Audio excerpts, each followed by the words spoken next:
Welcome to जिप्टू। उम्मीद करते हैं आप लोग अच्छे होंगे। ये कैलकुलेटर का फ्रिज है सिंगल डोर का, हमारे पास से रिपेयर करने के लिए। किसी ने इसको रिपेयर नहीं कर पाया है, काफ़ी कोशिश किया है तो बॉडी वगैरह जला दिए हैं और इसका कूलिंग कॉइल भी नहीं मिल रहा है, तो हम इसको मॉडिफाई करेंगे।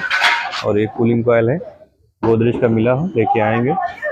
गोदरेज का कूलिंग कॉइल इसमें फिटिंग कर रहे हैं, बाकी वीडियो आपको बाद में बताएंगे।